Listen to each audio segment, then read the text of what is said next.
I'm here and I am broadcasting from our Minneapolis studio.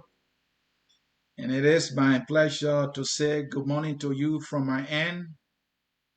And wherever you are, good morning, good afternoon, good evening, and welcome to our broadcast here at Focus on Liberia. Focus on Liberia is your network, and your program you're watching is the Hour of Politics. And I'm Ansony, Sieh, your guy. And as you can see on the screen right there or in our headline, we are discussing the topic how different are the opposition and ruling blocs? In other words, how are the opposition and the government different? So we are trying to look at the similarity of the government and the opposition.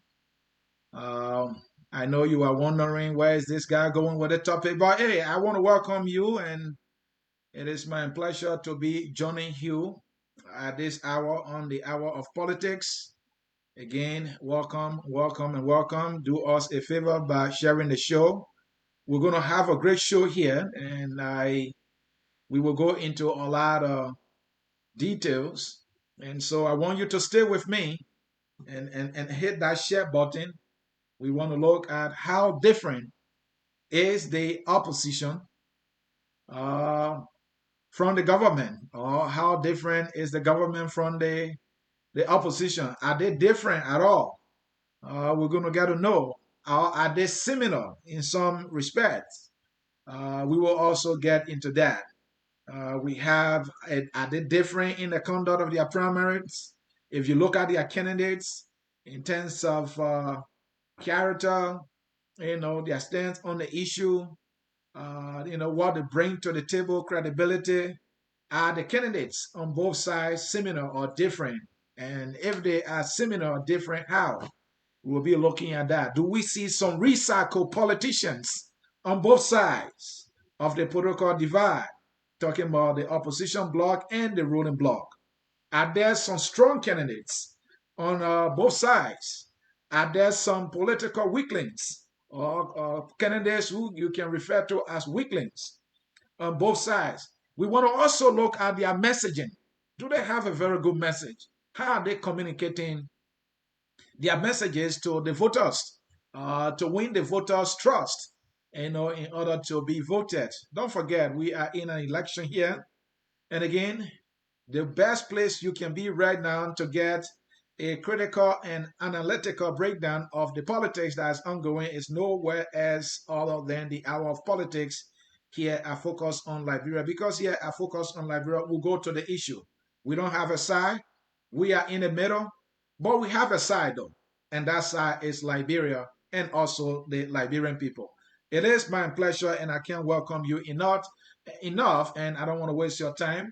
Uh, Instead, to get down to business, we have phone lines already set and ready to go. At some time in the broadcast, we'll go into your comments so that your participation here can be recognized and appreciated. Again, Ansony Sieh, the Hour of Politics, focus on Liberia. Let's get started. And so, as we say here, our topic, how dissimilar are the opposition and ruling blocs? Well, you will be the judge as I try to provide my analysis to tell you whether or not they are dissimilar. You will be the judge at the end of my presentation, and of course, you are more than welcome to join in during the conversation. So let's look at this: the political party, the collaborating political parties, and the government. Are they similar or dissimilar in some respects at all? Well, let's start with something. Since we are in an election year, let's start with the senatorial primary. All right, now primaries going on. Candidates are vying. they want to occupy the Senate seats that are up for grab this election here. And we see both on the government side and on the opposition side, people are trying to make an argument. People are going about the selection processes on both sides of the divide. Do you see similarity or do you see some, the similarities? What do you see? We want to really get to this and be able to tell whether or not these political parties that we divide into two blocks, the ruling party or the ruling coalition, if you like, and the CPP, which is the opposition coalition, are they similar or dissimilar in every respect when it comes to elections and the activities? But let's start with the by-election. First, in every election here, political parties go about selecting candidates.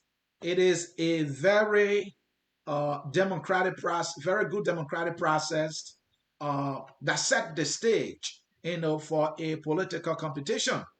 And so that process can become very fundamental in identifying or establishing what a particular political institution is. Now, how they conduct their business, be it fair or unfair, can have some, ripple effects, either on them or on the entire political landscape in the country.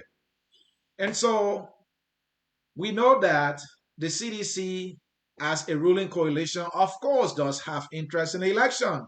The CDC want to maintain the political dominance that she was able to capture in 2017. We are all aware the CDC has been the giant, so to speak, maybe accurately somebody would say, in Monserrado County, right? The CDC dominated. But what we have come to notice, the CDC have been struggling to identify a candidate for the Monserrado County Senate seat. But the CDC, to her credit, managed to put a primary process into place, which is the main thing we want to look at to see how the political parties are different in this particular conversation. They put a primary process in place. The primary process, as we speak, is ongoing. They are going from district to district where they have delegates who are voting to decide who should be on the party's ticket for the senatorial seat in Monserrado County. On the flip side, we have the CPP, the collaborating political parties. Of course, they have an incumbent, and that person is in person of the Honorable Darius DeLong. Well, no one has put on a challenge, and so in a political process, usually if you have an incumbent, uh, not too often you find somebody coming to challenge that incumbent. So is the case with Darius DeLong. And by the way, to his credit, he's been able to walk a fine line so far, thereby making him to accumulate a huge political capital and an amazing popularity, in Monserrado County, and he has, trending the path of national candidacy. And so DeLong is the guy that if you want to beat, you have to be prepared. And it's no surprise that the CDC has struggled for quite a long time in trying to decide who their candidate will be, because they have understood quite clearly you can't easily beat DeLong, because DeLong defeated a CDC candidate who was endorsed by CDC, endorsed by a popular president. I don't know whether he stayed that popular, but then as the popular president, he endorsed Polita Weir. Polita Weir went into a political contest with Darius DeLong, and she came back with her nose bleeding politically. We all saw that political battle, right? And the margin that Darius DeLong won was so impressive that you can consider that it was a political bloodbath or it was a political massacre.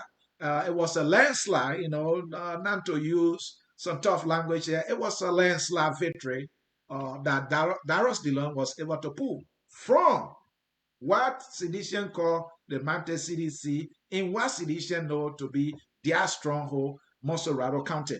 But the main point that I'm trying to bring to you here is that primaries, the selection of candidates by a political party, it is one of the identity, it is one of the political record that a political party can, project, and it can become a identity, or throughout its political life. So the CDC, there's this accusation that some of us have that, oh, every other time it has to be President Weah who does the picking, or whoever he favors becomes the candidate. There's so much truth to that. And so this accusation, this criticism has always been on the neck of the CDC and also the president. And you saw the noise that came from Jemima Wolokoli when she started crying foul, that it looked like, the party and its hierarchy were more like favoring Thomas Fowler. And so she decided to cry foul, and a little noise came about. And today she is not even a participant in the ongoing primary, except for three persons that we know, the most notable among them being Thomas Fowler, who was presumed to be the favorite of the president, so to speak. I don't know whether there's any truth to that, but that's the politics that have been going around. But Thomas Fowler is in a race. He's trying to make high waves. He has positioned himself very well, materially, financially. He's all over the place. He's the name you see those who support the CDC and sedition continue to call. No other person name they are calling. So you see, CDC seems to be very much united and unified behind Thomas Fowler. What we see, to be honest, is that the CDC, whether or not there was this, conclusion in their ranks and file that they're going with Thomas Fowler, but what we see is there is a primary process that is going forward, and I think that is commendable. We hope and we should encourage that every political institution, whether a collaboration or a single party, must encourage primary in selecting their candidates, thereby giving their partisans and citizens of Liberia the opportunity to participate in the democratic process so they can own the result. But let me come to the CPP a little bit. The CPP, they were able to come up with a framework. The framework, at some point, they told us that, oh, the one they released, the one they have signed, and they went live on Facebook was the fake one. I don't know what to believe when it comes to the CPP framework. We waited for that framework for a little over a year. When it came, when it went live on Facebook, they made a huge publicity about it.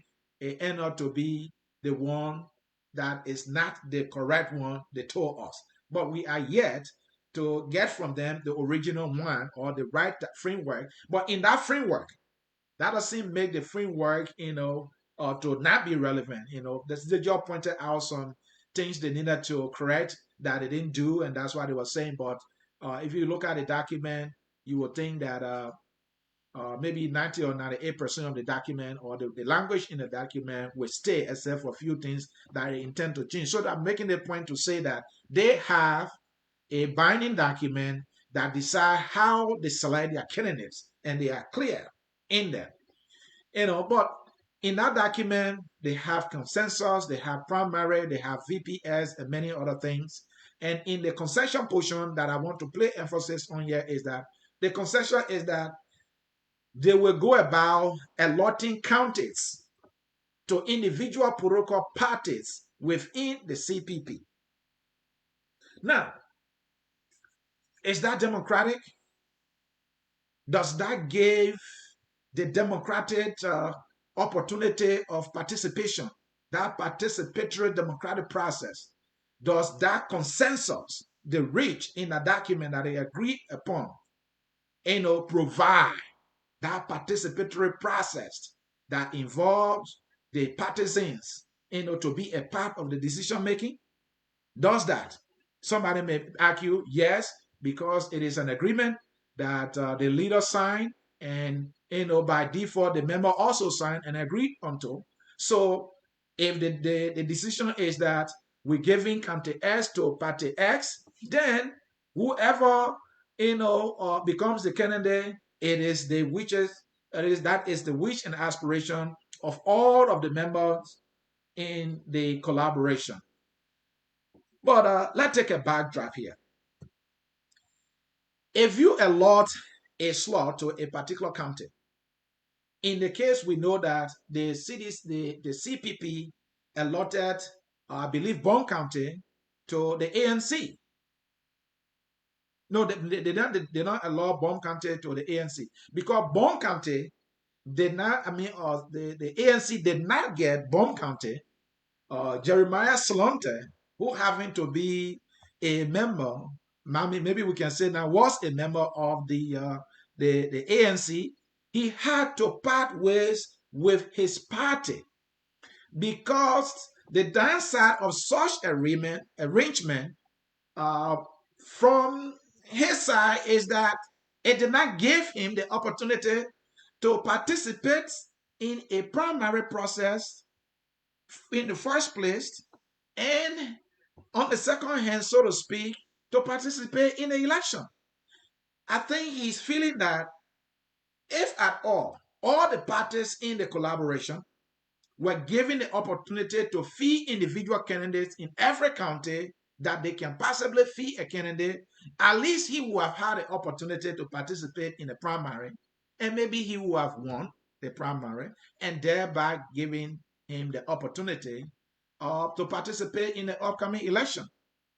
But because the very consensus that is agreed on in their framework denied that opportunity to the greater extent, because the county that he comes from, the county that he is a citizen of, that county was not given to his party, thereby denying him even the primary process. And so that's what I asked the question earlier.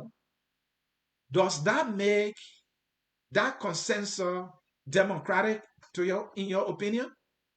Well, that is a political bitter ball for you to think about and swallow. So while you think about that, let us make progress. And let me say to you, so you see, from what I'm trying to tell you, on the side of the CDC, whatever way you look at them, whether or not their candidates are decided before they put on a formality primary, at least this is a primary. At least people are participating. All right? But on the side of the CPP, I'm not saying they are not having primary, but they also have something they call consensus that does not give certain members within their respective political parties the opportunity to participate in the primary. And that is the allotment of counties to political parties within the CPP. You see that? And I gave an example with Jeremiah Slunter, who is or was from the ANC, because ANC did not get Bond County as an allotment in the arrangement. He does not have the chance to participate. And Slunter too, being politically anxious to contest, somebody will use the word politically greedy and undisciplined, and now want to bury his political ambition. So, well, I have a decision to make. An attempt to deny me the opportunity to participate in a primary that will give me a pathway to contesting in the election is a violation of my right as a citizen. So he made a decision that he will go away from the ANC, thereby giving him the opportunity to go independent. And so I don't know for a fact whether or not, for example, the way one of the collaborating political parties got Bomb County with members within that particular party. Let's say Bomb County is given to Unity Party. all right, with the candidates or the individuals who want to participate in the election, who are from the Unity Party, will they be given the opportunity to go into a primary? I would think so. I emphasize, I would think so.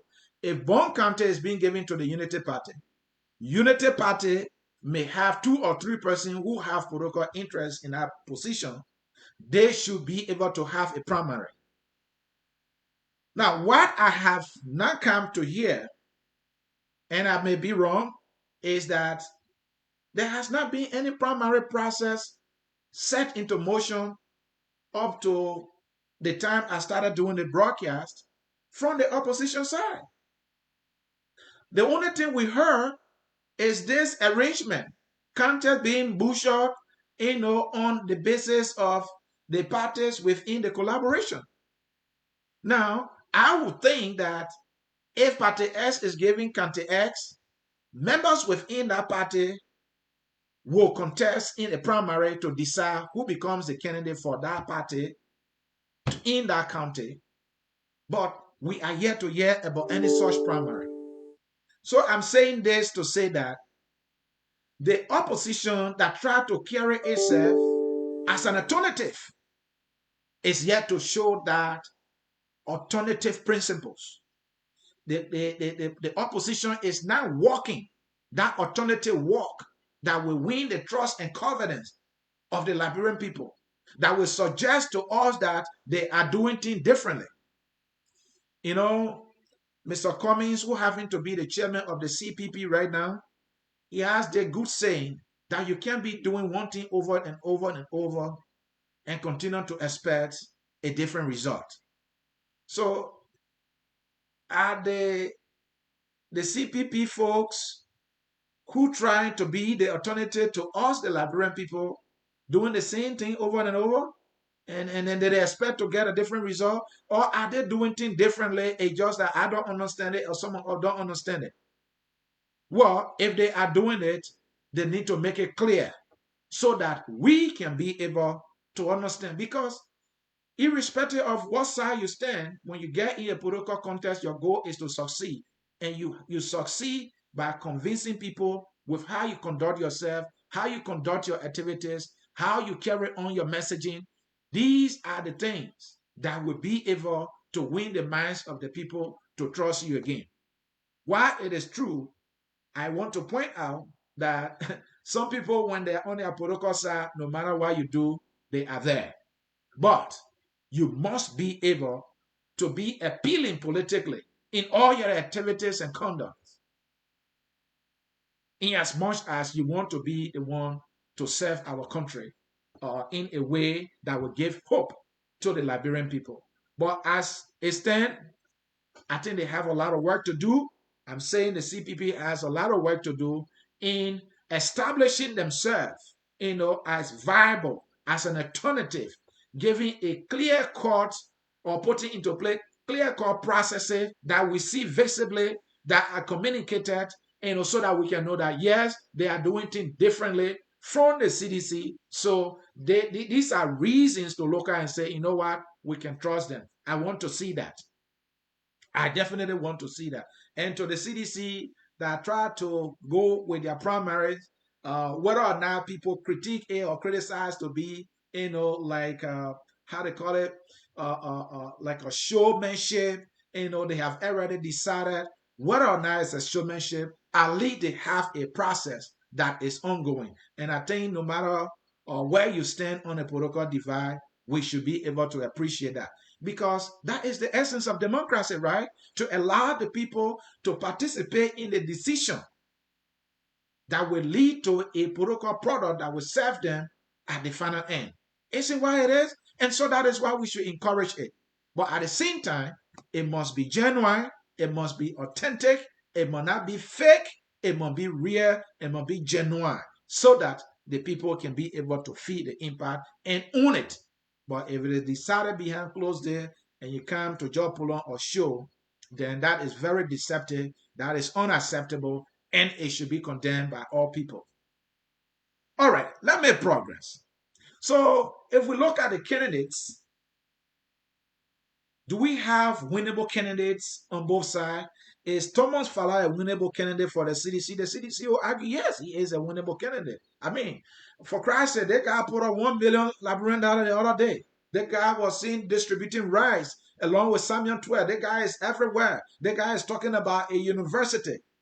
In the eyes of those who support the government and the CDC, their candidate is their best that they can offer the people of Monserrado County, and they think he is a winnable candidate. But those in the opposition bloc see Thomas Fala completely the opposite, because Fala have been around. In fact, the opposition bloc is saying, look, we have Sir Joseph. What is the difference between Sir Joseph, who share the same ethnicity with Thomas Fala, who share the same ethnicity with Thomas Fala? How is it different? And so we can have, people from the same ethnic group. That is the political, the ethnic dynamics that some people are bringing in. It's something in Liberia we can't evolve, unfortunately, but that is politics. So people are saying, no, we can't have, what's the difference between a Fala and a Sieh? There's no difference. Somebody may say, oh, the difference between a Fala and a Sieh, that the S and the F. I don't want to get the definition for the two letters, but let's make progress. So they will tell you in the CDC they have a winnable candidate. Whereas the CPP, the CPP is absolutely confident in their candidate. The man who is claimed, or they claim to be the light, Darius Dillon, believe that Dillon going to win the election. And they have all reason to believe that. The economy is bad, something I will touch on later in the broadcast. The economy is bad. So the economic uptake or the political uptake coming from the economic pain, not good for the CDC. And so if somebody is voting and taking into consideration their livelihood, their economic standing, if they are voting on the basis of the bread and butter issues, if they are looking at how much were they buying, if that person was looking at, or if that person were looking at how much they were buying a couple rice maybe 2 years ago, and how much they pay now, how much they were spending for a chicken feet 2 years ago, and how much they're spending now. If they look at all the variables, and if they really want to see change, I would think they might be leading on the side of the CPP. In other words, they might be leading on the side of Darius Dillon. But if that person is like, I am a sedition, I support the government, I am with the government no matter what, whether I don't eat or not, I'm with the government, then of course, that person is going with Thomas Fala. Remember, in politics, some people have their side, and their side is their side, no matter how they are drowning politically. Their side is their side. We saw that when the war was fighting in Iraq.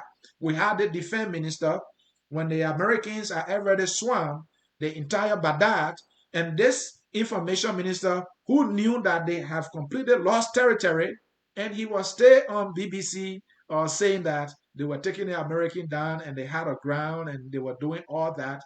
And in no time, they were taken by a military tsunami, and that was the end of Saddam Hussein.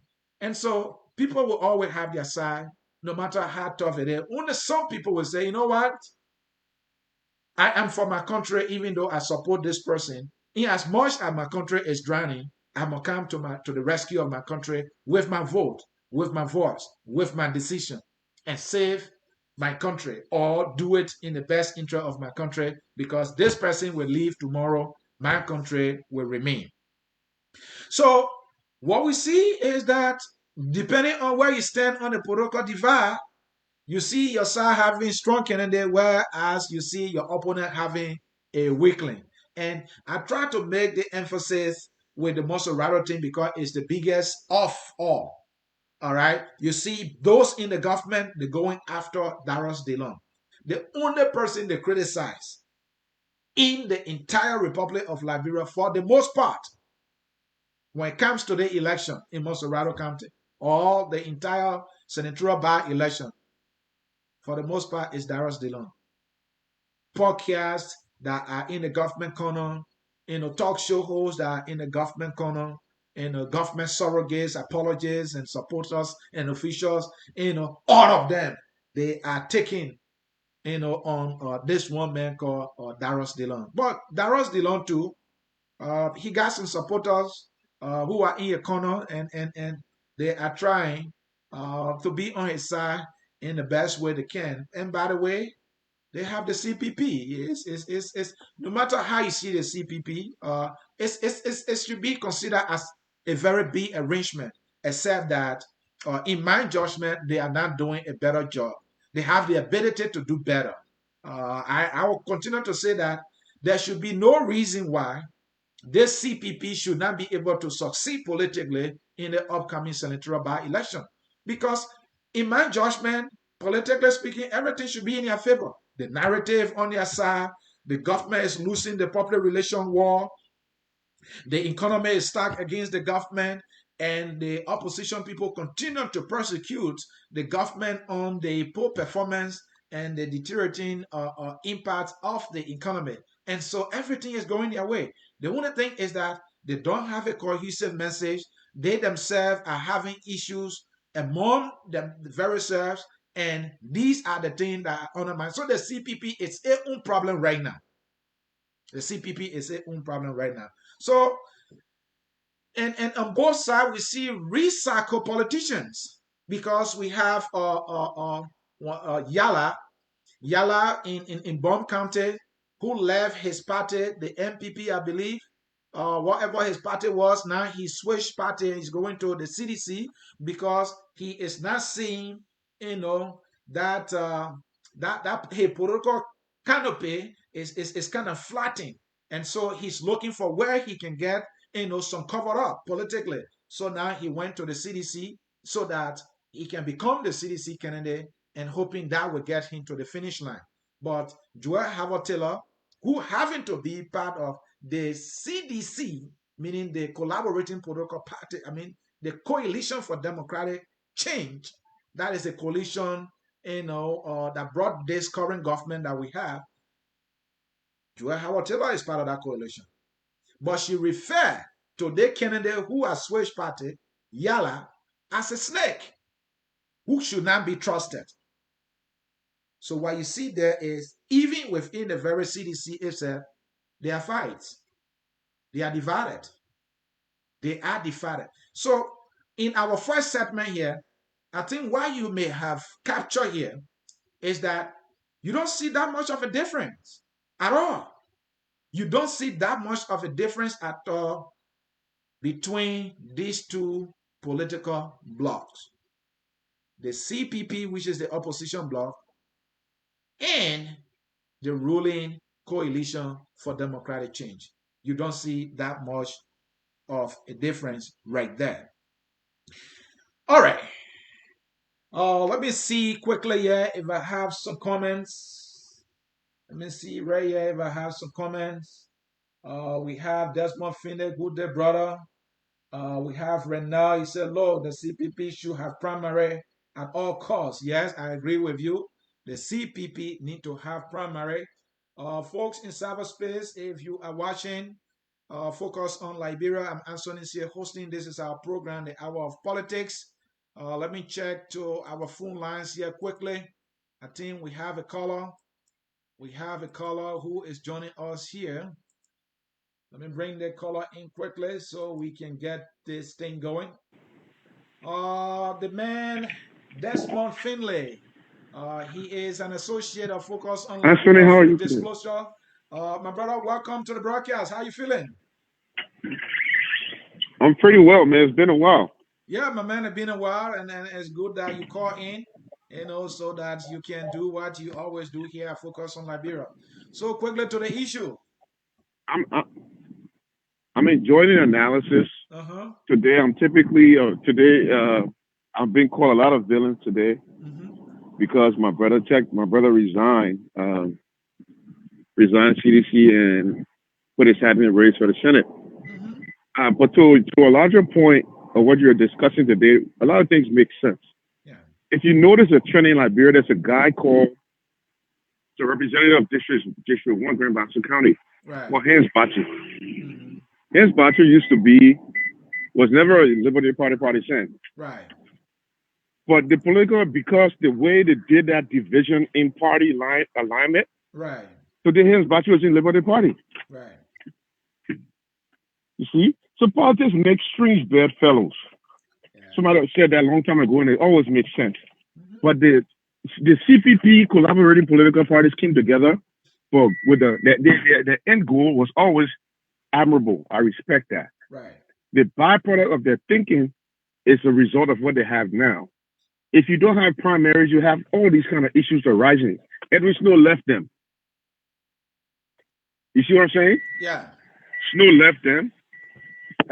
So because the idea here is people look at Snow as a bad person by leaving Unity Party. I'm like, if I ever Snow spend my time, my money in Unity Party, and all of a sudden I have to take the back burner just because of somebody else political agreement, I know that's the right thing to do. It may seem like the right thing to do, but Snow action also is also the right thing for Snow to do for himself. You there? I'm right here. I'm listening to you. Hello? Yeah, can you hear me? Yeah.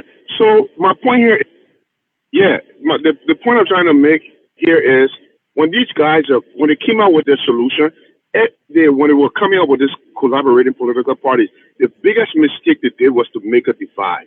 Yeah. To divide the country, by dividing the country up, you are leaving people out. And if you notice the trend in people that are leaving, one thing they have to understand is for everybody that leaves the CPP and that person runs as an independent, it only benefits the ruling party. For every CPP person that runs. Yeah, Finley, if I can jump in, that's a very good point you're making right there. And because it seems to be they really did not look at it further before agreeing on this consensus thing. I agree. And that is the byproduct that we're seeing today. The example of that I gave earlier about Solonte is one case in point. Solonte, whoever you know him to be politically, whether you see him favorably or not, he has his own following, right? So the fact that he has left the ANC and doing everything to contest independent, numbers that he should have brought to the ANC, I mean the CPP, now will be taken away from the CPP, thereby minimizing the CPP chance of winning, in that particular county, which is sad. They didn't really look at it that way. And more so to that fact, that remain, because we don't know the future. All we can do is analyze, right? Right. If everything remains constant, so we cannot take votes away from CDC. Right. Yeah. So therefore, but because factually speaking, we know Solonte is not taking vote away from CDC. We know what Solonte vote's going to come from. It's going to come from the CPP. Mm-hmm. Yep. So this decision was clearly a misstep. I don't want to say a mistake. It was a misstep because of lack of further calculation. Mm-hmm. And I fault this down to our understanding of politics in our country too, including myself here. Right? We make a lot of analysis on sentiments. And our sentiment is not a 1 year sentimental. Liberian sentiment political analysis is based on what I feel today. It's bad to make a sentimental decision. But what's even worse than that is to make a sentimental decision to affect your future, but only analyze it in the immediate. Yep. Right? So that makes it even, that's the problem they're facing. You think Snow, when Snow goes to Bomi and contesting the senatorial race, Red Snow is a different case because actually the variables are kind of different for Snow. Right. It's no contest in Bomi. Mm-hmm. You think Snow taking votes away from the people that are going to run against Alex Tyler? No. No, he's not taking vote away from and it's all over the country. On the CDC side. No. Exactly. So it happens everywhere. And it is happening every county, every district, based on that little that small decision they decide to make. by saying we would do this and that's it. We're not listening to anybody, and nobody going to listen. We're going to divide the county up. And the reason why that was done, I don't know. I really don't see the benefit of it. And that's what you think is they don't want to step on other party toes. It's late now for them to make a change. They just have to allow it to play out, and maybe they can change it in the future. You know what? Before this election. You know what I'm saying? The thing I know that for me, I would say it's late because the way our thought process are right. Yeah. It's late, but once the vote hasn't been counted, it's not late. This is Liberia we're talking about. Once the ballot hasn't been cast and the votes hasn't been counted, it's not late. Because number one, the ultimate, the prior, everybody that you see defecting from the CPP right now at this point, right, all of them have one ultimate goal. They don't like the current government. So it's not that they're defecting and joining CDC. You know what I'm saying? Yeah. They're not defecting and joining CDC. They're defecting to run independent. They're defecting to run independent. So based on that fact, there's room for negotiations. Mm-hmm. But based on the Liberian people that I know, we're just gonna call it like this, and it's gonna be done. Oh, yeah, let me go. Yeah. Let me go. I have a few of my friends today. Mm-hmm. Go ahead. Go ahead. No, I was just about to say. No, I was just about to piggyback on you to say, you may be right that it may be late, it may not be late. I'm agreeing with you that it is late because the damage is already done. Most of these candidates who are affected with the division of the counties have already made a decision that they're going independent. Slaughter or Snow are just two examples. We don't know of other counties. And so how do you try to do the damage control here if we should say, okay, maybe it's not too late? So what do? Do you go back to Snow and say what? Don't run independent? The mayor has already resigned from the party. Do you go back to him and say, no, you will be our candidate, so just come back to the party?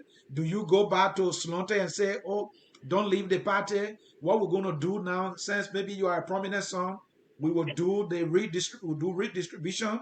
And this time we'll get the county back to, or we'll give the county to ANC.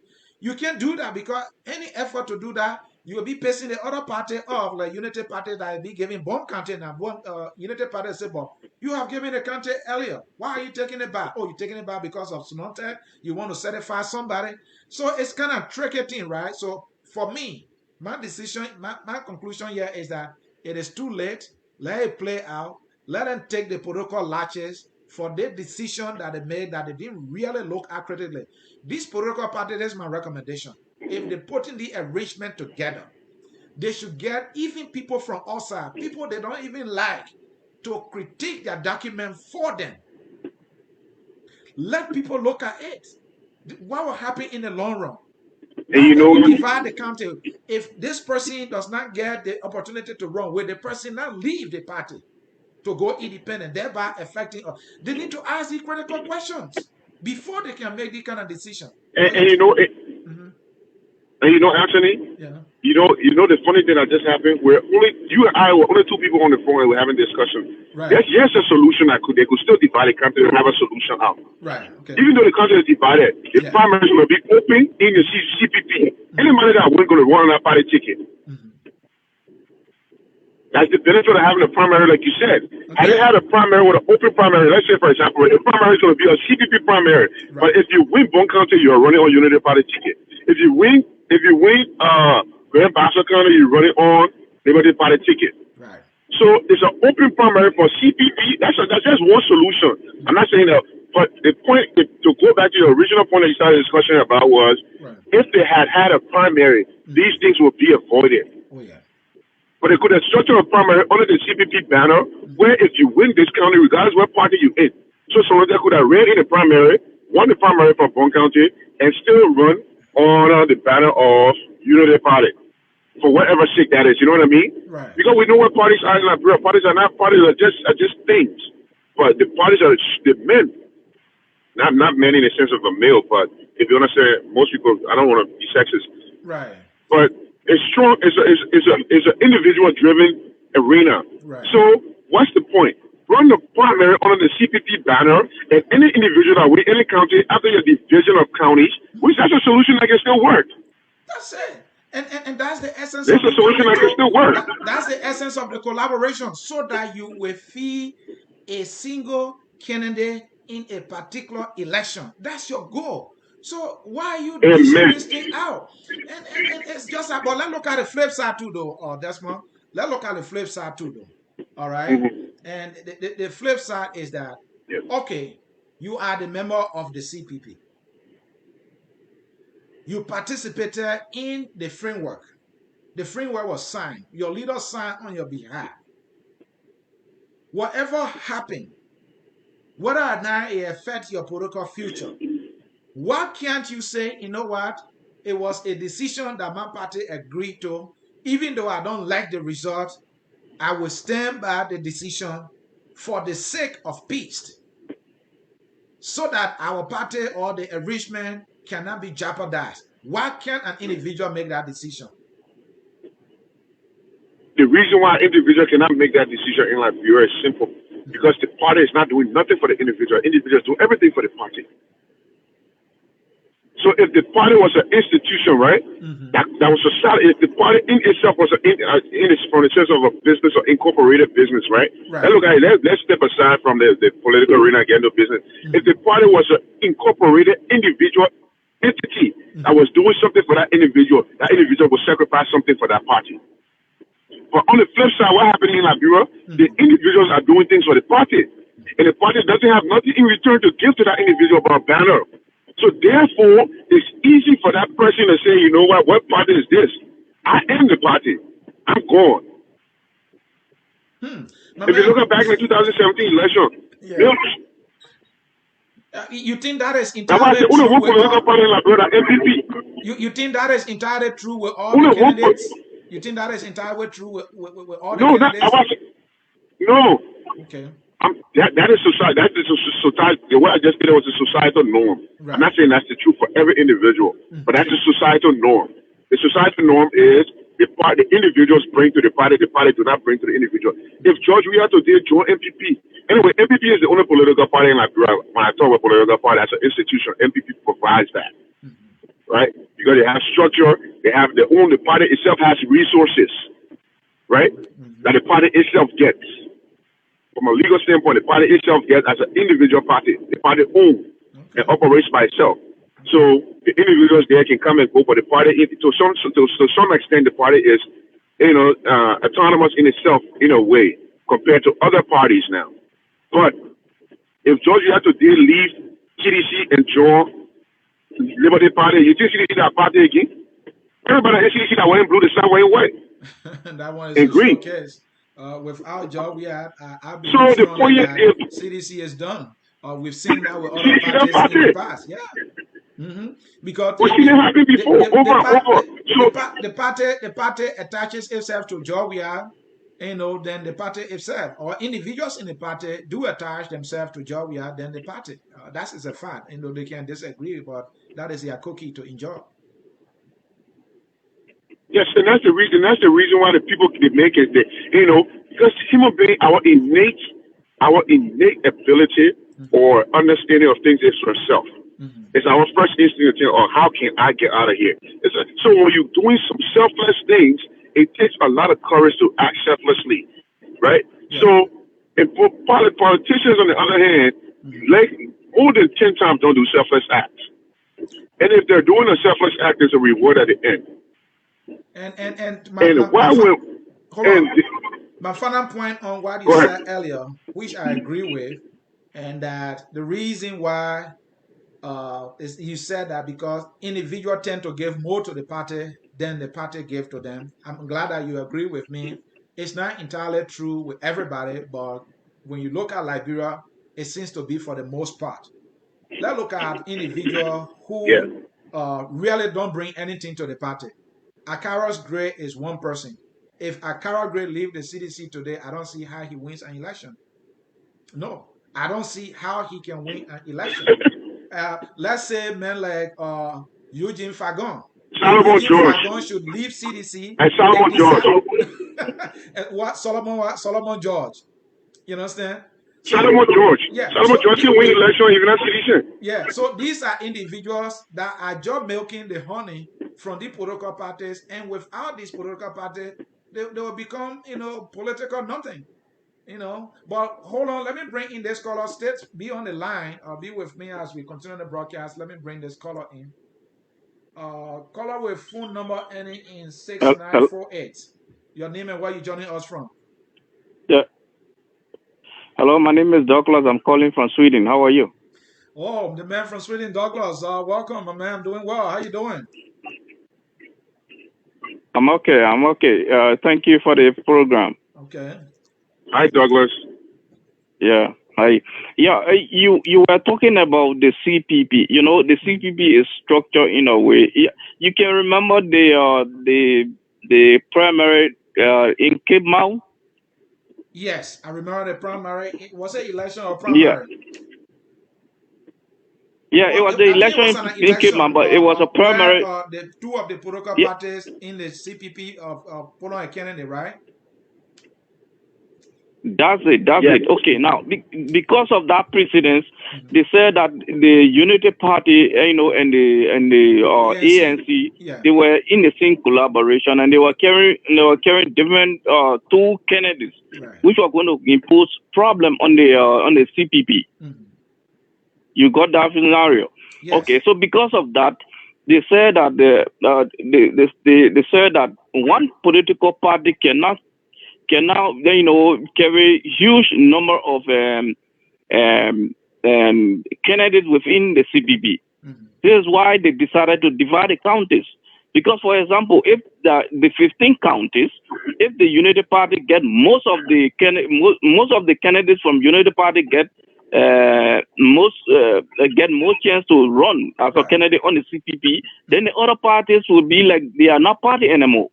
But like Douglas, within the CPP. Douglas, the question so is, because of that, Douglas, the question is, you think if they decide to do a straightforward primary, let all the parties in the CPP participate in a primary, whoever emerges as the strongest won't be their candidate. Don't you think that will solve all this problem? Yeah, it will not solve the problem because it will always be like for example, Liberty Party. We say that Unity Party is carrying out of the counties as a candidate. Okay.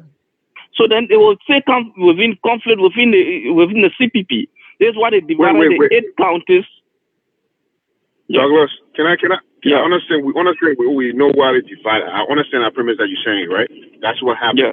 What we're suggesting here is, had they opened up their planning into serious criticism, this wouldn't have happened. And here's what Ansony and I are saying here. We're not saying, I can guarantee you, if Yombli Kanga goes for these are the places that Liberty Party are running right now. If Yombli Kanga goes for her senatorial, if the party were open, all parties going for one what do you call it? Primary, right? They're going for a primary. And Yombli Kanga is on the ballot. Nobody's beating Yombli Kanga in our primary. If Darius Dillon's on the ballot, nobody's beating Darius Dillon on the ballot. So I really believe, based on the structure of the way the party was structured, right? The way the parties are structured, they weren't going to lose any of the candidates in any one of these places. Maybe one or two may be contested, but it wouldn't have brought up the friction that they have right now. So, and one thing again was they're going to be, so you couldn't have gone to a primary, lose in a primary, and come out of there and say, you know what, I run as an independent. Now it's on you. We the citizen can look at you and say, you know what, let me finish small. Based on what you just did, you willingly participated in a primary and you lost. Why should we take you serious? Yeah, no, but the problem with Solinter is,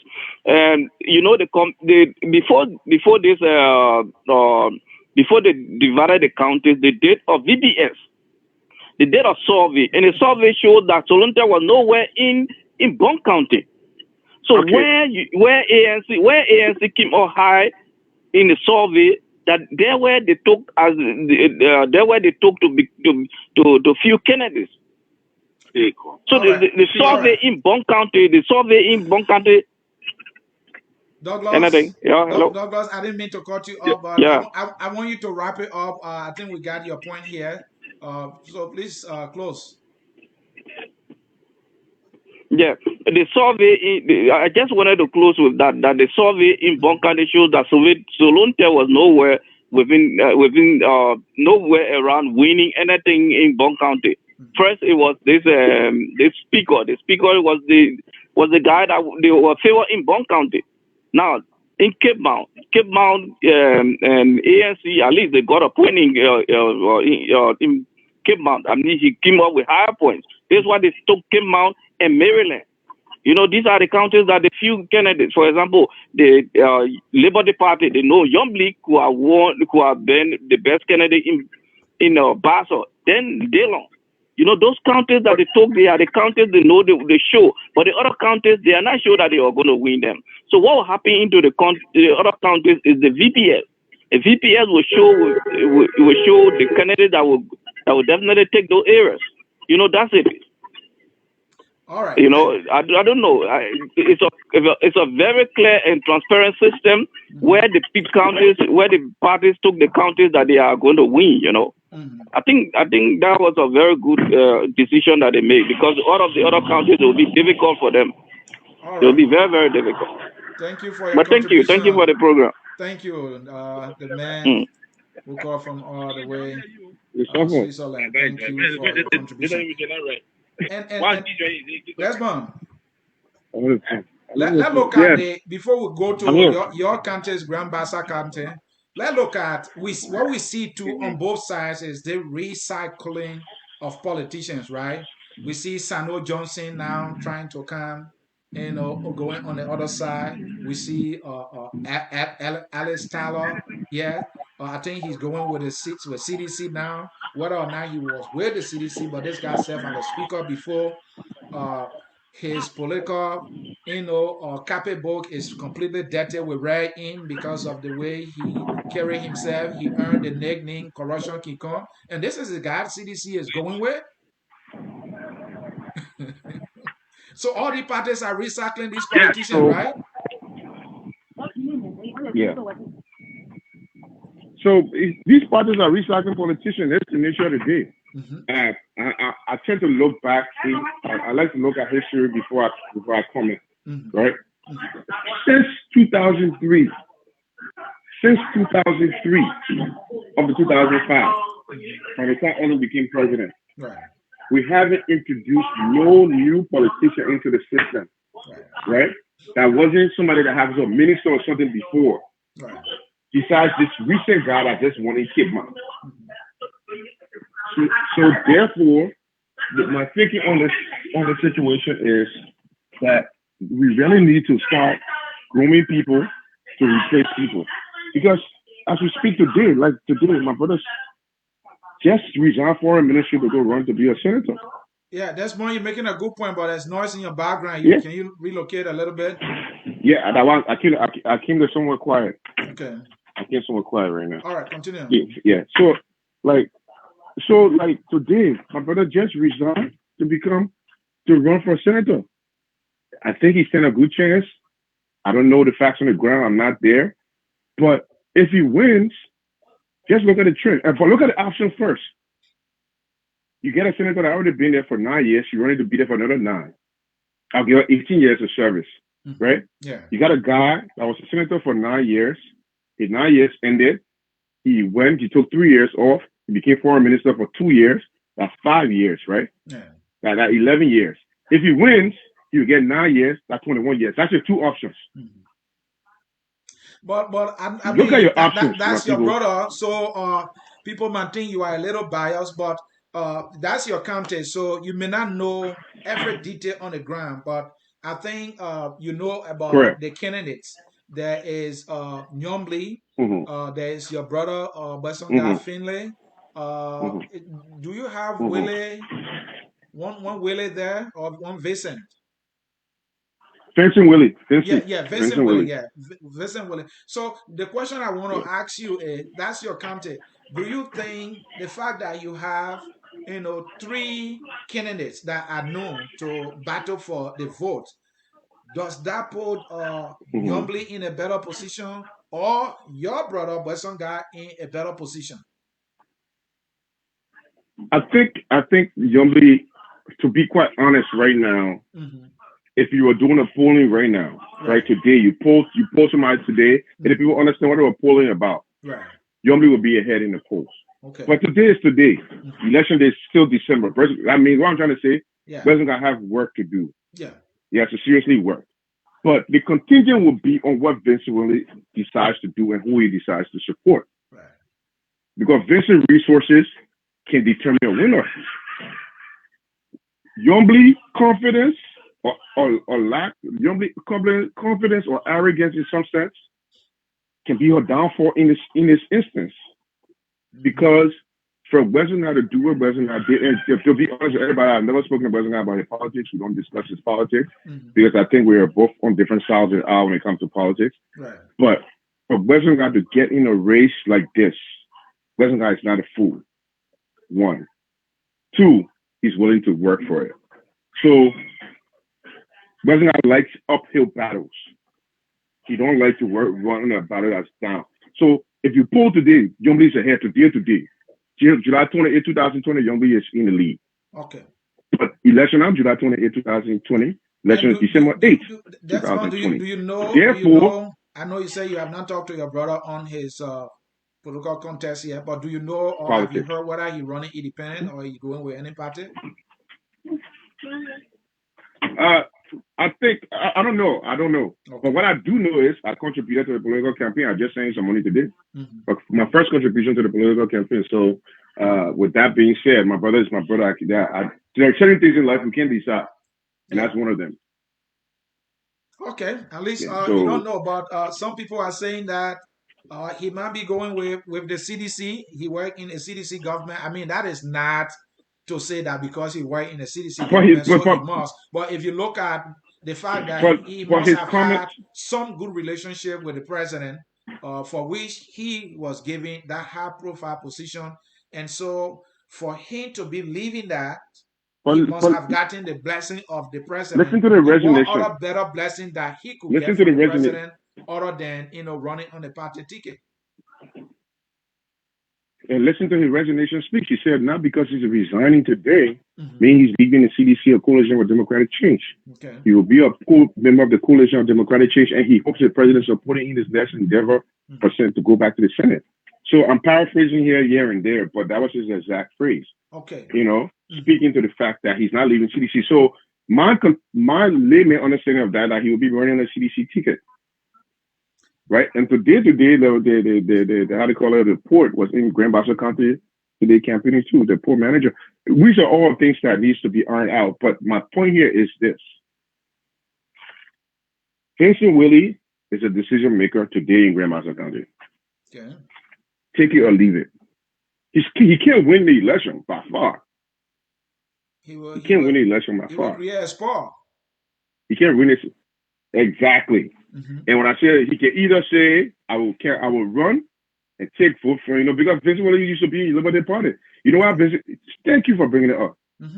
You call roll her bush. You know how Vincent left the Liberty Party and ran as independent in the last election? I don't know. Vincent beat the guy that Bromsky wanted to run on the ticket in the primaries. He was the incumbent.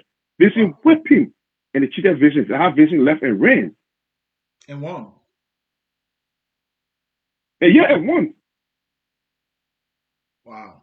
He already beat a man in the primary.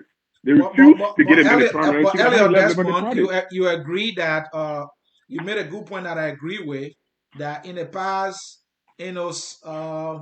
16 or 18 years ago now, we've seen the same politician running for offices at the legislative level for the most part. And you agree with me when I ask the question, does it mean these individuals can be considered recycled politicians? And you say yes. So does your brother fit in that? Because your brother was with Unity Party.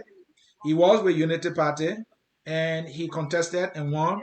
And now he left, he came to the CDC, and now he's contesting again on a different party. Is he a recycled politician as well? Okay, before I answer that question, because I think I want to take the connotation of recycle politician all out of that. So I believe most all the politicians are recycled. But the reason they're recycled because we do not have a party structure that's strong. So there's no party. The party don't matter. Today you put on United Party shirt, tomorrow you put on CDC shirt. It doesn't matter what you do with your party. As long as your belief and your belief and your consistency remains the same, what does it matter what party you own? When the party isn't a party, it's just a group of individuals together. When they decide that they don't want to wear blue, they wear blue, they wear yellow. So the party itself, the party presents the scenario for the individuals to act. And this scenario that the party has presented in Liberia is that you can be whoever you want to be, wherever you want to be, however you want to be, regardless of what party you're in. So the party allows for this thing that the recycle thing that you see going on. That's what the party allows. Yeah, looking at principle, do you think my brother, it should matter that you are of this party, and not switch, or because you see a political opportunity somewhere, or that is how politicians play? Should it matter or not matter at all? So the thing is, let's look at the moral argument of this. Yes. So Ellis will quote by CDC, Ellis will call corruption King Kong. Right? We'll call corruption King Kong. You think about him being CDC today making less of corruption King Kong? No, it doesn't make him less of a corruption King Kong. So my thing here is forget what the part, not so much forget the recycle argument. Look at who the individual is. I know, right? A rogue is a rogue in Kosu, a rogue is a rogue in a country shirt, a rogue is a rogue in no shirt. Right. And so for CDC to be telling us they are the change party and this man. Exactly. I mean, the repetition alone you do not want, because this perception can become a reality in politics. People do not have a good perception of this man. They may earn the code name or the political title, corruption can come. And this is a man CDC can find. CDC is with all the vibrant and young people within their party. This is the man they can find to put on their party ticket. What does it say about them? What argument can they make that they are the change party when they can only find? They want to tell me that only Ellis Tyler, corruption can they can find? This is so sad, man. No, so let me answer the question. Let me answer the question. Because I don't want to, this question on the defense CDC, because not so much a defense of them, but I will say this, right? We providing analysis. An enemy of my enemy is my friend. Yeah, an enemy of my enemy is my friend. Right. And Liberia has a small group of circle of people. So therefore, politics make extreme respect. You think that everybody, in fact, in 2000, let's say 2008, 10, between 2008 and 2013, did anybody envision a day where Ellis Tyler and Molaba Molu will be on the same table discussing political moves? Impossible. Nobody could have seen that happening. Yeah. But because when we are so small, right, and we have few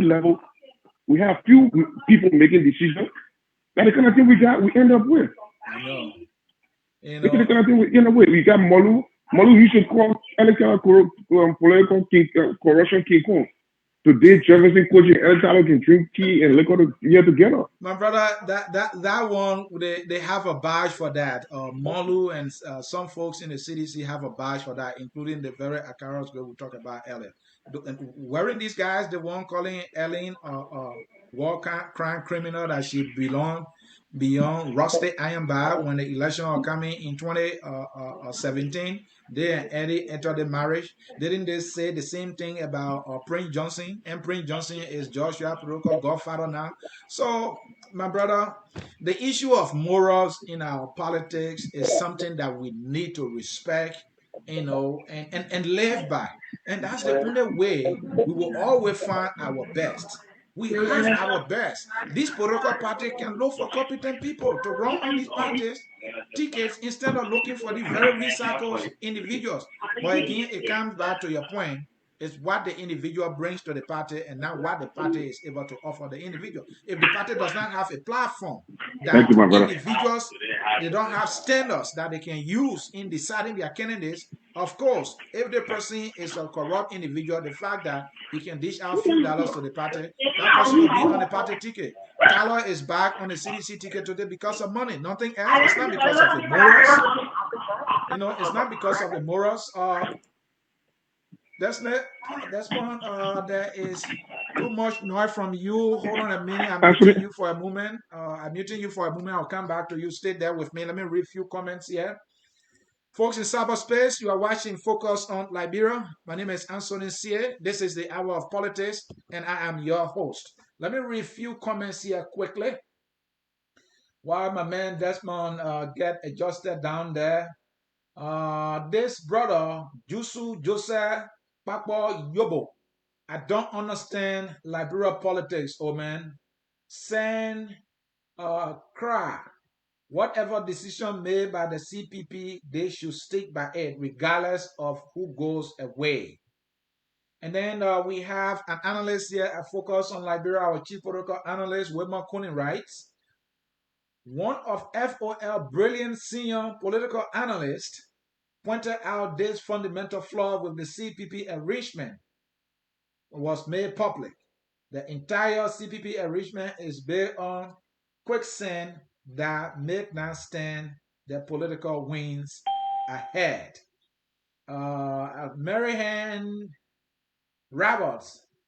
Oh, Marianne, you know that. Marianne, you're not a stranger to the platform. You watch her all the time. We don't read these kind of comments yet. Stop writing like this, there.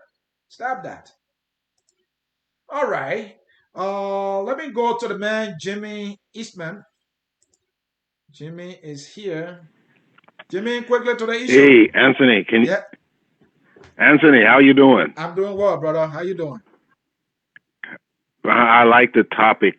But let's look at something. Okay. And the other day you guys invited me to speak on culture. Right. But culture defines who we are. It's what we do, what we eat, what we practice, the music, the dance. It's everything. And we have our culture in Liberia, and culture influences all of us. So we have seen from the past decades and years, there's a certain culture of in government to traverse the rules and the laws. They do things knowingly, but it has become such an acceptable practice that it has become part of the culture. So this change that people claim they will do and bring, they have to break that culture. They will have to actually go against the norms. And if you have a culture that that is resistant to change, then that culture is a liability. So now, if we're going to be realistic about changing our country and the way we do things, we're going to have to break strides with the culture. You know, we're going to have to start. And by culture, we're talking about our political culture here, right? Yes, the thing, let me give you an example. Mm-hmm. When you passing in the streets in Liberia, you always give something to the police officer. That's part of the culture. Why? Because you say their salary is not really enough for them, so you just give them a helping hand. But yeah, liquid cold water, and that is even if you've done nothing wrong. Right. Of course, they always try to pull you over, but that is a norm. If you're going to get anything done in ministries and offices, if you want that paper to be pushed soon, you have to give liquid water. And that has become the norm. Now, we don't really see fault with helping one another.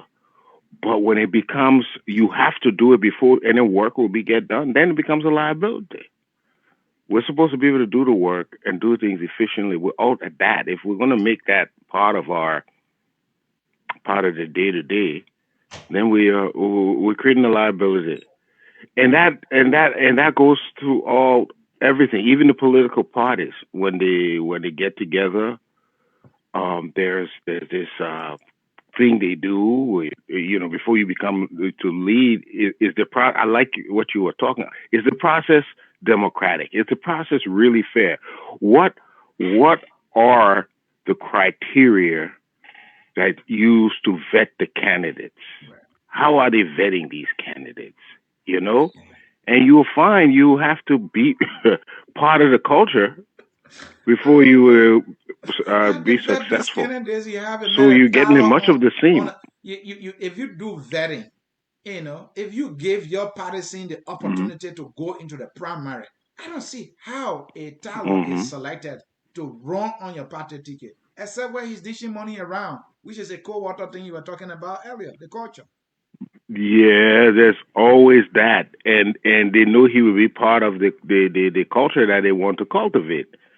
When you have somebody going against the culture, like let's talk about Senator Dillon for a minute here. Yeah. Senator Dillon is appearing to be a kind of a maverick, somebody who is going against the norm, the normal processes. But I don't know how long he he would survive in that role because you're going against a tsunami of a cultural difference, and it's challenging. But um, what we will need to do is called um, paradigm bending. We're going to have to change the way people think All right. in that country before they will do it. They have to change the thought process, So true. and that will And the have. independent orator talk about that. Jimmy, you watched that program. Yes, yes, I did. Yes, there is a, and the way you can do it, you can do it subliminally. In other words, you have to post pictures. There's a way to communicate a message without anyone knowing that you communicated a message. You know, like for instance, today, if I show you a whole lot of pictures of fruits and everywhere you go, you see bananas, you see fruits, you Right. see apples, you see lemons. You see a whole lot of all day long. You pass, you just see multiple pictures and drawings of fruits. When you get home, don't be surprised if you pick up a fruit and eat it. These subliminal messages were being registered in your mind, but subconsciously. All So right, then, Jimmy. when you go home, you're influenced. Good So point there. if we really intend, and this is, I have to say, if we really Yeah, intend to yeah. change the country, Conclude on that. we Conclude will, on that.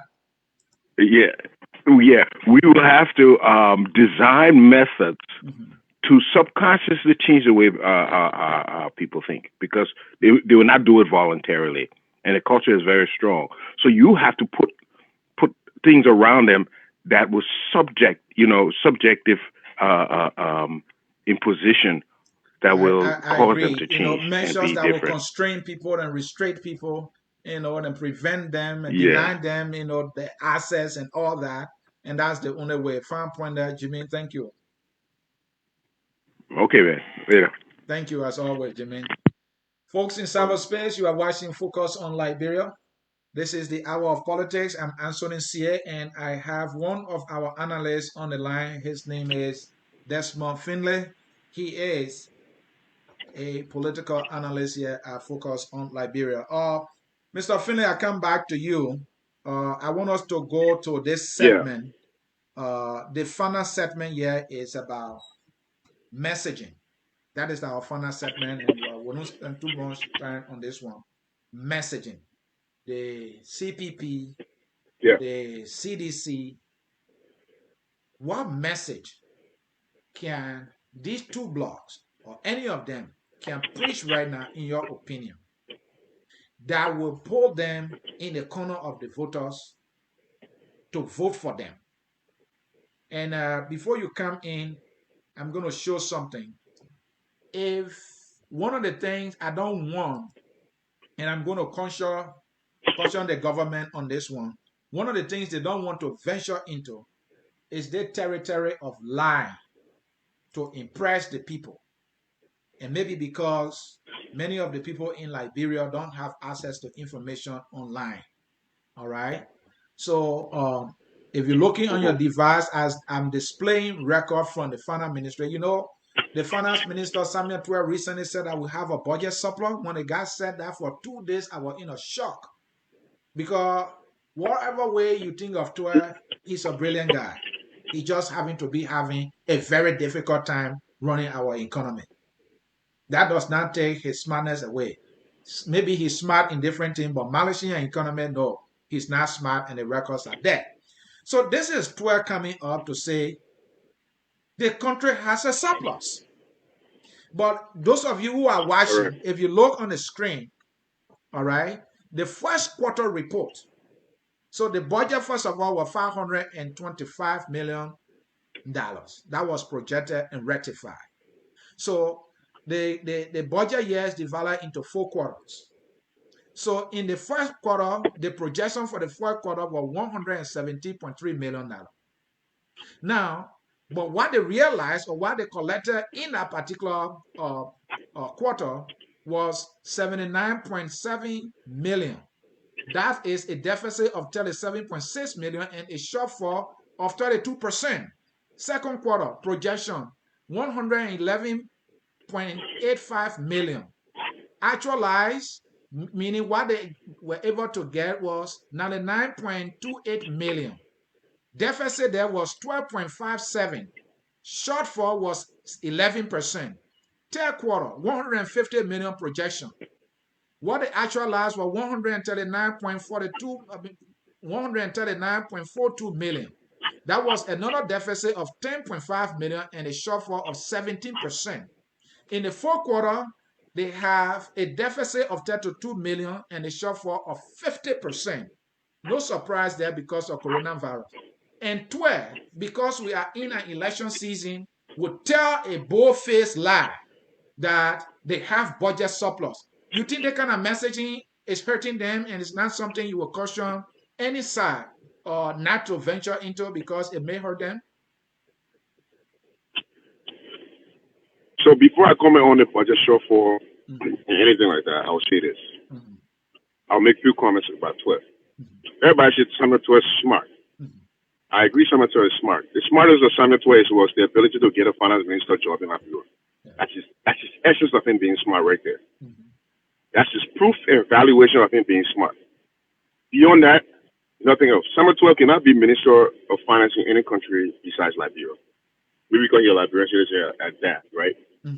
But with what level of understanding of thinking that he would proffer, you say your heel was headed for 2 days. My head didn't have for 1 second. Not for a second, because I knew that was a lie. Like, I didn't research anything. I didn't ask nobody nothing. Like Samuel 12 said on the talk, the upfront show, when they said 16 billion loss, I said the same thing. I didn't believe 16 billion was lost in Liberia because the amount of inflation would have been high. So there's no need for me to take my analytical brain to go whop it around why Samuel 12 said we're running surplus. What is surplus coming from? Now, when did you get a surplus? We know for the first 3 quarters you were doing nothing. That's a fact. The first 3 quarters you wasn't doing anything. Pay wasn't being met. So when you were running the surplus, were you keeping the people paying in your pocket? So now you want to tell me during the fourth quarter where most countries on earth, 80% of countries on earth are not reporting high revenue generation. They're actually losing revenue because of money putting back into the economy. You're going to sit here and tell me that you generation surplus? I'm talking about including us in America. Right. I'm talking about us, Germany, everywhere, France, Spain, everywhere. They're putting the only thing that keeping the economy stable is the amount of money they put it in. And the money they put it in, the money they are borrowing. So therefore they're running a deficit. Right? So you want to tell me Liberia that begs for money from hand to foot every day. You have missed your 3-quarter projection. You're going to open your mouth and tell me, say, that you in fourth quarter, after the fourth quarter, you got a budget surplus? And you expect me to ask you how? No, I won't ask you how. But here's why things like that can happen in Liberia. Goes back to one thing I'll go back to say. You see the thing with the man I was just on the call? He mentioned something about subliminal messaging. Yeah. There's a doctor at Mass General Hospital, one of the best hospitals in one of the best hospitals in America here. There's a doctor there. She noticed the premium, the nurses and the workers at the hospital, the premium were going, the hospital premium kept going up. Right. Because they were getting diabetes and stuff. So she wanted to change, institute new eating format in the hospital. No, she did. No. She didn't ask nobody no question. All she did was she went to the vending machine. She went to the cafeteria in the hospital, added more fruits to the menu, took away a soda from the fridge, put only water in the fridge, and for a year to 6 months, Right. hospital visits from paid from employee strap. Because the only thing they had was what they had. Yep. It's a subliminal messaging. But the boldness of the messaging, that the reason why Twain can say what Samuel Twain says and have a smile on his face is because the people in Liberia do not care about what Samuel Twain is talking about. Their life is so hard, they worry from hand to mouth. That what if I'm going to give you a bag of rest election time, I say, give the $20 one bag of rest because we're in a surplus. And your only understanding is you need a $20 in bag of rest. How can a legitimate man with understanding come and tell you, say, my man, even though you got that rest in your hand, we still not in surplus. We're still running a deficit. There's a We're not comment here meeting I our want you projection. to. And I'm making Yeah, there's a comment here. Let me read it so you can continue your analysis on that. It's from Jimmy Eastman, who called in and who you were also talking about. He said, I believe the budget was recasted. That is possibly why it shows a surplus now. Is that anything logical? Though the budget was forecasted, does it make it entirely different from the fiscal year budget? Jimmy, Mr. Ishmael, I'll say this to you. Toward using nuances to validate his statement doesn't make it fact. Yeah. A recast of a budget, and even with the recasting of the budget, we know in the fourth quarter you performed dismally 50% shortfall. Did you recast a 50%? No. Including the recast budget, they still didn't meet their numbers. Oh. So the nuance in the argument that, okay, based on the recast, we're running a surplus. Where? Where and how? Like, okay, let's assume for pure economic sake, right? Okay, pure economics, right? Like high level economics. You're meeting your numbers. Then let's go to the macro now. For politics, you talk about macro, how you affecting people's lives. Right. Where can you see that surplus running? And that's so why because politics. Don't hurt your head, my brother. The numbers are there, and the numbers tell the plain. We look at the quarters. We read the numbers. So in the first quarter, you have 32% budget shortfall. In the second quarter, you have 11% budget shortfall. In the third quarter, you have 7%. In the fourth quarter, you have 50%. How can you come up with a budget surplus when you have all these shortfall in every quarter, and within the very time you are doing the recasting of the budget, you have to borrow $25 million to do your so-called stimulus? So if you have budget surplus, because budget surplus, it doesn't just generate or accumulate automatically. It's accumulated over a period. All right? So we'll assume that the last 3 months in the budget, there where maybe you might have accumulated this surplus. So if you were generating more money to reach to that accumulation, why did you have to borrow money? $25 million. And that's why delayed the stimulus, because the international community wanted the Liberian government to contribute 5% of the total of $30 million for the stimulus. The government was struggling to raise that money. That was one of the reasons it took long, Ansony, for them to raise the entire money to start the distribution. Ansony, go ahead, my brother. Ansony, yeah. Based on the numbers you just gave, right? If you add all the numbers, all the percentages together and divide it by 4, that's a 25% budget shortfall. Out of the $530 million, $65 million, that's a lot of money, right? Right. So we know, like you just said, it's an accumulation process. Right. So we believe if your surplus is going to come, if you miss the first 3 quarters, and then you recast, and then you get a huge windfall in the fourth quarter, then you get surplus. That's very possible. But we know what happened in the fourth quarter of COVID. Right. We know it's not secret. We know that you miss it by 50%. So where did this surplus come from? To get your own bank? And these are the things we're talking about, right? These are the kind of things we're talking about. And the reason why I can talk like that, most people don't think, like, I talk to Liberian people the way Liberian people need to be spoken to, right? I don't make this kind of, I'm passionate about it because it hurts my feelings, right? These guys, the man looking at the man, and it's a small political move. This man is telling you, we have a surplus. At the same time, he's giving you a bag of rice. Yeah. But your understanding of macroeconomics is not relevant. You know what I mean? You don't have that understanding, but the men just said publicly, oh, we have a surplus. Then they give us rest. Then you telling me that I will go come and tell you, say, my friend, I know what I mean, to you that lie. We ain't getting no surplus. How do I tell a woman in Bogonji that I've never seen my warrior before with no understanding that, yeah, woman, I think what didn't mean no in Maryland. I think what a minute just 2 years, but the rest in the oil business. Not true.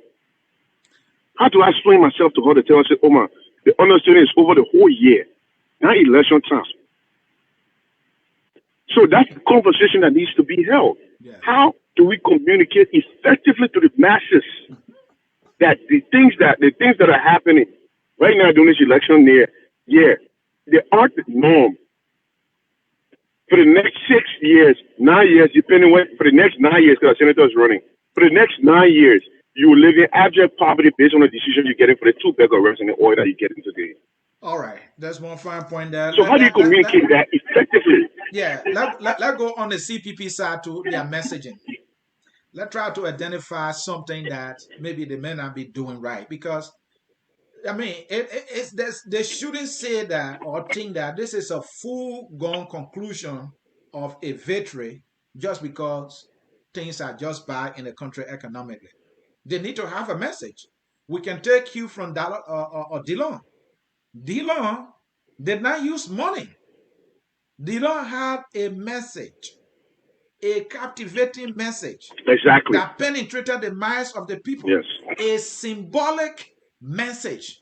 I'm going in there. That place is rotting. That place is dark. I will turn on the light. You will see everything those people doing over there. Yes. That message resonated with the people. It was not about money. Resonates.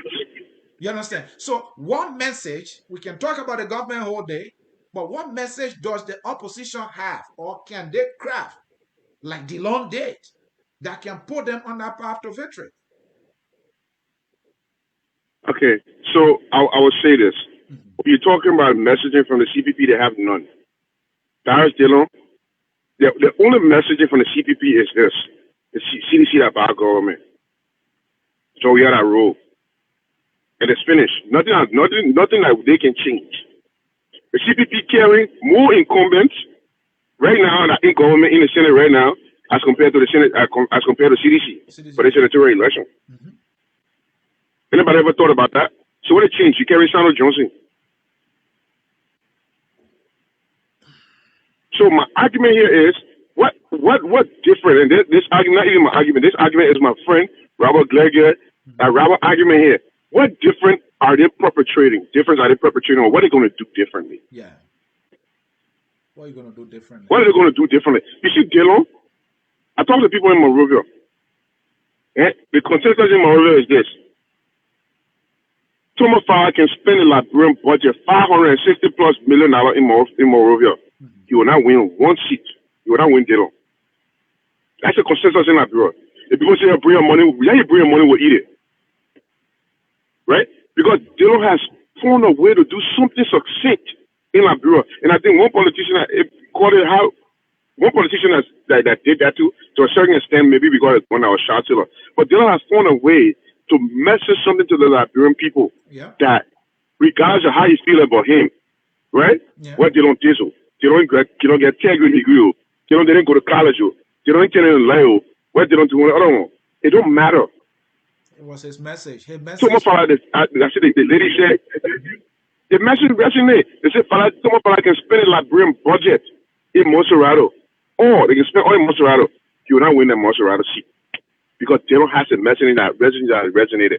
On the other hand, when you look at the CPP as a whole, like what different from CPP to MPP to CDC? There's nothing. Yeah. You carry an incumbent senator that never spoke for 12 years, never spoke for 8 years. Mm-hmm. Anyway, I'll be biased when I comment, but let's move forward. All right, Lord. So here's the thing. Let's wrap it up here. To join you, the CPP needs a message. While we continue to hear from them now, Georgia is a dictator. Georgia government is the West government. That message is red meat for their base. I'm not saying they don't need to persecute that. I'm not saying they don't need to re-echo that. But the person who is hurting, he may hear you But the next question is, so how are you going to do it differently? All right. And there where they have a lot to do. Dillon did not come with rice, so they shouldn't go with that rice politics. They should not jump in the competition with folks in the government who are devaluing rice. I'm not saying some opposition people are not devaluing rice. They are all in that bear wagon campaign. But that should not be their message. Dillon came to the play with a message. He told the people, I don't have money. If I tell you I have money, I'm lying to you. I don't have rice. If I tell you I have rice, I'm lying to you. I don't have it. But this is what I have for you. I have the light. That place is dark. You want to see what people are doing in that government that is wrong? Send me there, I will turn the light on. And Dillon, at least, he's trying to stand on his message today. This is what, our friends in the CDC don't want us to give him credit. I just gave the CDC credit here for at least having primaries. Whether or not it is showmanship, whatever you call it, at least they are having primary. It is visible, people see it. We must encourage that. The CPP need to do that too. Whether on a county basis within an individual political party, be it consensus, whatever way they need a primary, and that will be better. But coming back to my point I was making, their message cannot be Jovia is bad, Jovia is corrupt, Jovia didn't declare asset and this, that. You have to find that captivating message that will captivate the minds of the people, that will give them hope that this person is not just going there to eat.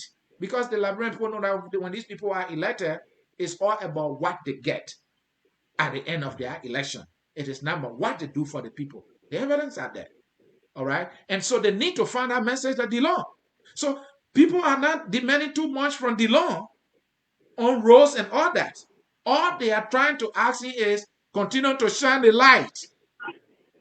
He did not come up with an ambitious message like this CDC people will obey road. Most of these senators will obey road, will obey hospital. These ambitious promises you're making. This is a country that is in a taller economically. How are you going to raise the money to do that? Come up with a simple message that the people can relate to, that will resonate with them. And I think I will end there and you can close. So I will close with this, right? What I would say is, for over the past few weeks, as things have come to light in the CPP, I'm starting to look at Unity Partisans, my friends in Unity Party, as seditions. And I raise this to the fact that remember when Costa made a comment about Ellen and called her a witch? Yeah. A few weeks ago. Yeah. The amount of vitriol that came from serious-minded, educated, sound people, Unity Partisans that I know, trying to stifle Costa's speech. But it's very happy when Costa calls Joya X. When I saw the level of hypocrisy from these people, I was resounding in the fact that I've always known before that Liberia is just one place that ain't going nowhere anytime soon. No. Where the same people of both sides on the same coin. The amount of hate that I saw coming out of vitriol coming out of these Unity Partisan people. Do I think it was a mistake for Ellen to go to Unity Party? No. Do I think it was right for her to go there? No. It's not my business. I do not care. But try to stifle a man's speech, at the same time encourage a man insults to another person, only because it affects you now and then, and you call yourself an open-minded person. No, you're not. That's one thing you're not open-minded. You're not open-minded. You're a gravy-seeking, sycophantic politician. And I call you politician with very, very loose terms. I'm not giving you gratification because I can't use the words I want to use here. But I will say this. I don't call young people, I just turned 40. So the people I told more than around 40, 36, because I'm the youngest among them. They were causing the labor. And when he calls somebody, call him big, they didn't say he rude. These guys need to understand that what you get from your country is nothing. But everything you give to your country is something.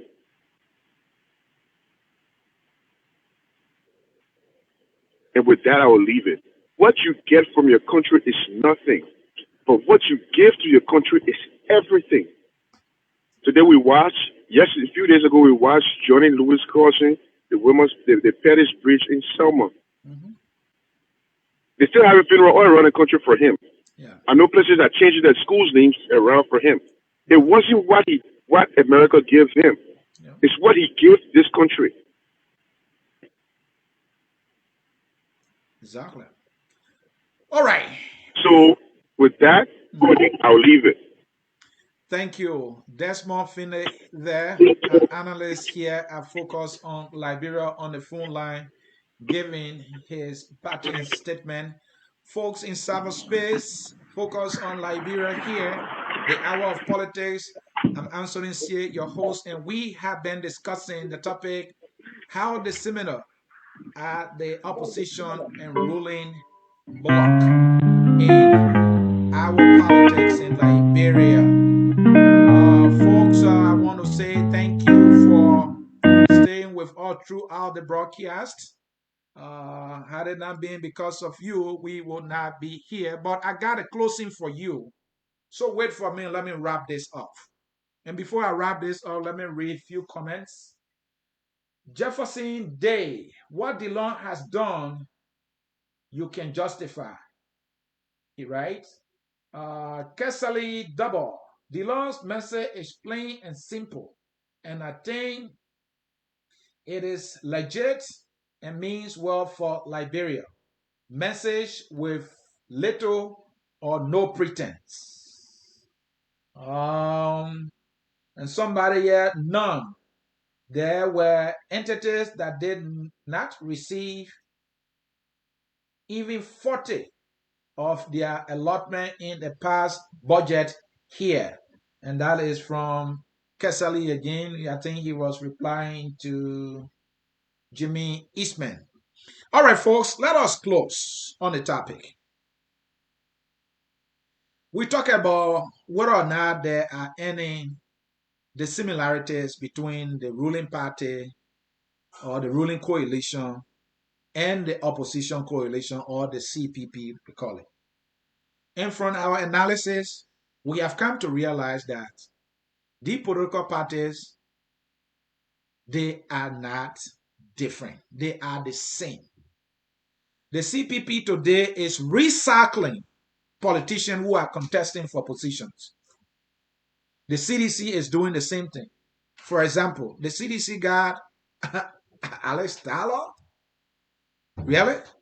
And the CDC, Besser Garfine, who was with the Unity Party, he ran on the Unity Party ticket and won sometime back in Grand Bassa County.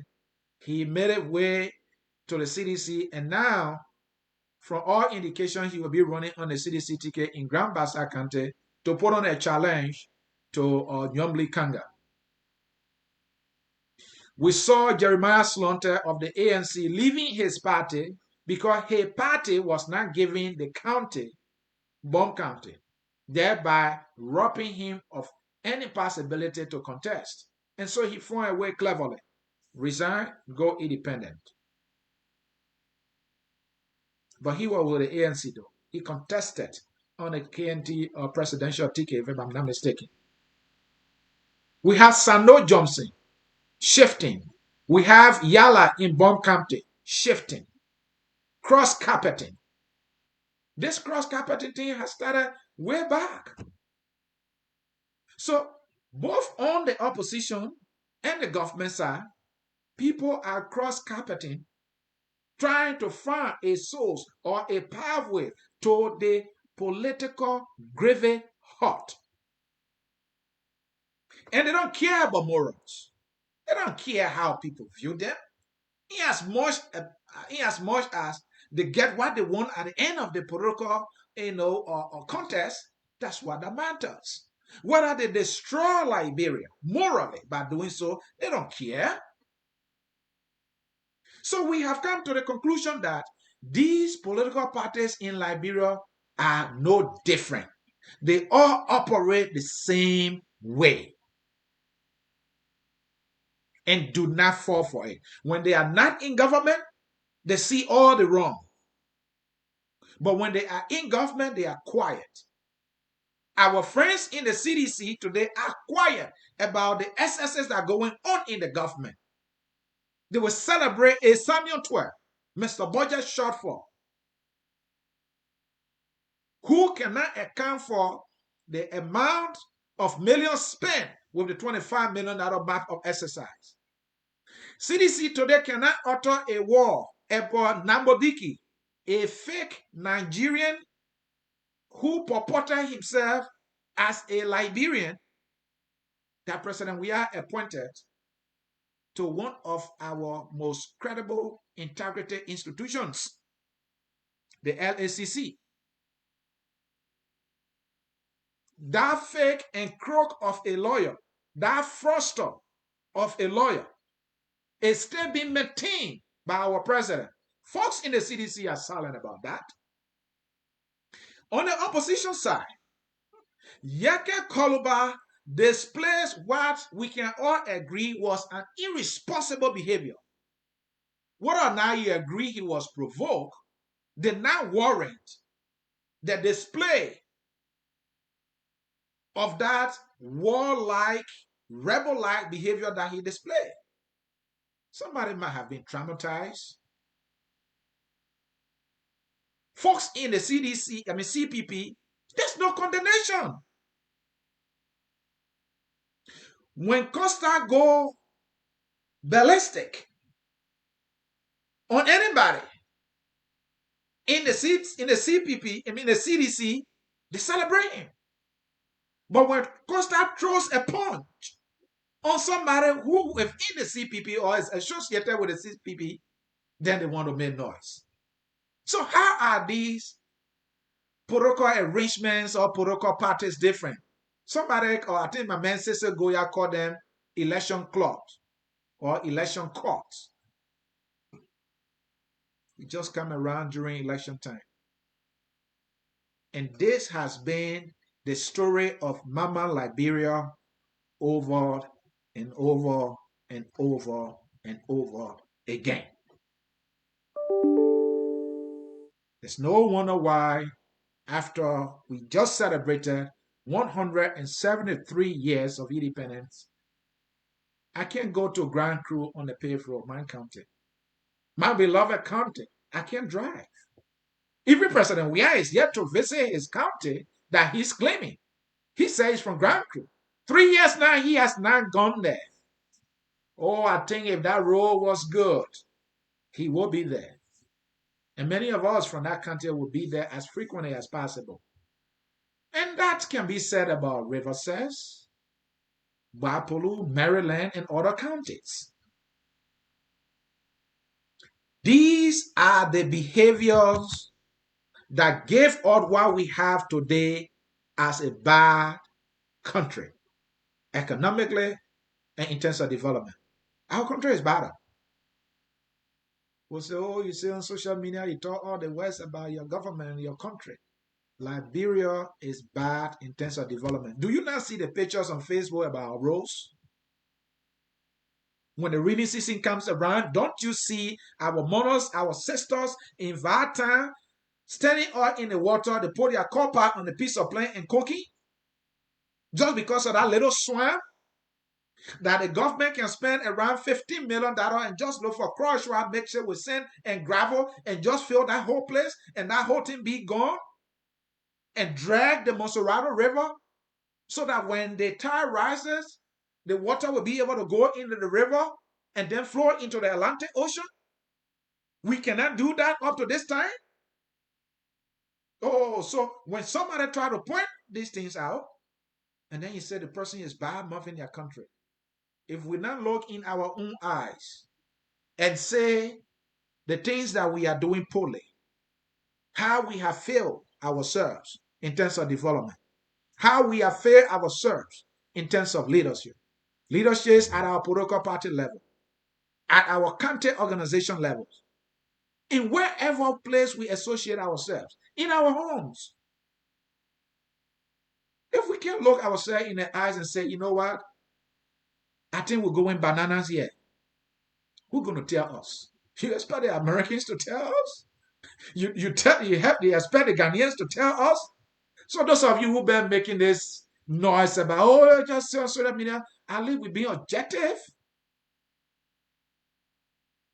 Hey, I don't want to lecture you about your country that you know so well. Neither should I be the one lecturing you that things are not all right in the homeland. I should not be lecturing you that our political parties are complete failures and nothing but fiascos when it comes to our democratic process. I should not be lecturing you that you have nothing but recycled politicians who are only there for the gravy they get. No, I should not be lecturing you about roads. Should not be lecturing you about schools. Should I? Do I need to? Didn't you get the message from Ellen Johnson Sirleaf that our education system is a mess? Government go, government come, it's a mess. So how are the political parties that produce the government different from the other? Alex Tyler, the corruption king Kong, is a candidate on a change party, a party that ran on the matter of change. They are raising his hand. He's in a CDC teacher. He's a candidate. And those in the CDC will justify that.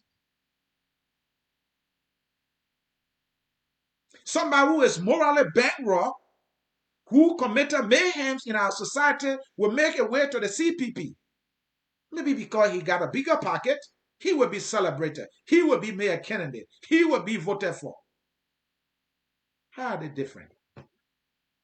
I gotta go, folks. This is Focus on Liberia. We educate, we elevate, we analyze, and we promote all things Liberia. My name is Ansony Sieh. Follow us here at Focus on Liberia. If you want to get critical, balanced, fair, and analysis issue when it comes to politics, this is the place to come. We don't insult, we don't take side.